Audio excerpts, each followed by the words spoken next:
किसमें है, what is the good source of energy, ठीक है। गुड सोर्स ऑफ एनर्जी किसको हम लोग बोलते हैं। तो गुड सोर्स ऑफ एनर्जी मतलब क्या कि जैसे हम लोग नाम से ही समझ रहे हैं कि जिस जो अच्छा सोर्स है एनर्जी का, तो अच्छा सोर्स हम लोग कैसे समझ सकते हैं वो अच्छा है या बुरा है। ये सब समझने के लिए हम लोग को कुछ कुछ प्रॉपर्टीज़ देखनी पड़ती है, ठीक है।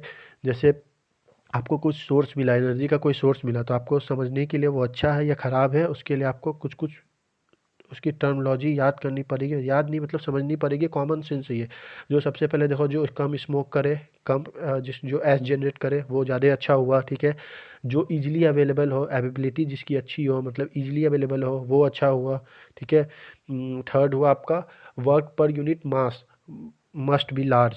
इसका आप लोग टेंशन मत लो, मैं समझा रहा हूँ क्या लिखा हूँ यहाँ पे। वर्क पर यूनिट मास और वॉल्यूम मस्ट बी लार्ज, मतलब कि आपका मान लो सर्टेन अमाउंट ऑफ वॉल्यूम लिए, ठीक है, सर्टेन अमाउंट ऑफ वाटर लिए या कोल लिए, कोई भी कुछ भी लिए, ठीक है। कोल मान लो आप कोल लिए कोई भी, या फॉसिल फ्यूल लिए, मैं सब समझाऊंगा आगे क्या कैसे होता है। तो मान लो आप कोल लिए सर्टेन अमाउंट ऑफ 1 kg कोल लिए, ठीक है।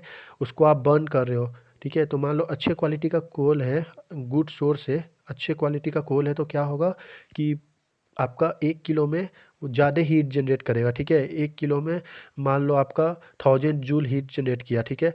और वही दूसरा अगर कोई लो क्वालिटी का कोल है तो वो 500 जूल ही किया। तो वर्क पर यूनिट मास किसका ज़्यादा हुआ, जो अच्छे क्वालिटी का। तो इससे भी हम लोग समझ सकते हैं, ठीक है। अब आओ अगला, इजीली एक्सेसिबल। जो इजीली एक्सेसिबल हो, ये तो सिंपल पॉइंट है। थर्ड आओ आपका easy to store and transfer. ये भी सबसे अच्छा पॉइंट है, easy to store and transfer, मतलब ट्रांसपोर्ट, जिसका ट्रांसपोर्टेशन ईजी हो, मतलब एक जगह से दूसरी जगह ले जा सके ईजिली, और ईजिली स्टोर करके रख सके। ये भी हो गया। और आपका लास्ट हुआ इकोनॉमिकली बैलेंस हो। इकोनॉमिकली बैलेंस मतलब क्या कि जो ज़्यादा ना महंगा मिले ना ज़्यादा सस्ता मिले। अब आप पूछोगे कि कॉन्ट्राडिक्शन वाली बात हो गई कि महंगा नहीं मिला, ये तो समझ में आता है कि इकोनॉमिक्स हम लोग का मतलब इकोनॉमिकल बैलेंस बिगड़ेगा। लेकिन सस्ता जितना मिले उतना अच्छा होना चाहिए हमारे लिए, लेकिन ऐसा नहीं होता। क्योंकि आप कॉमन सेंस लगाओगे तो जो जितनी सस्ती चीज़ होती है वो उतनी ही ख़राब होती है, ठीक है। और जो जितनी अच्छी चीज़ होती है वो उतनी ही महंगी होती है, ठीक है। तो आप जैसे इसीलिए मैं यहाँ पे लिखा हूँ बैलेंस्ड। बैलेंस मतलब क्या कि आपको ऐसा थ्रेशोल्ड पॉइंट देखना है, ऐसा पॉइंट ढूंढना है जो आपके मतलब रेंज में भी हो, आपके पैसे कम पैसे खर्च करके, मतलब मीडियम पैसे खर्च करके आपको better to better quality of सामान मिले। मान लो आपके पास 1000 रुपीज़ का बजट है, ठीक है। अब आप चले गए शॉपिंग करने, आप मान लो एडिडास का शॉपिंग करने चले गए, ठीक है।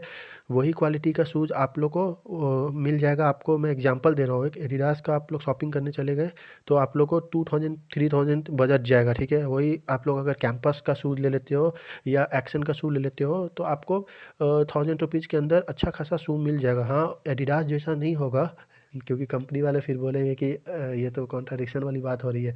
तो एडिडास वाला एडिडास जैसा उसकी क्वालिटी नहीं होगी, लेकिन फिर भी आपकी काम चल जाएगी। तो वही हम लोग यहाँ पे देखते हैं, ठीक है। तो ये हुआ हम लोग का गुड सोर्स ऑफ एनर्जी। ये पॉइंट वापस से देख लो, पहला हुआ स्मोक और ऐश कम दे, जिसको जो इजीली अवेलेबल हो, आपका मान लो वर्क पर यूनिट मास जिसका ज़्यादा हो, फिर आपका इजीली एक्सेसिबल हो, इजी टू स्टोर और ट्रांसपोर्ट हो, और इकोनॉमिकली बैलेंस हो, ठीक है।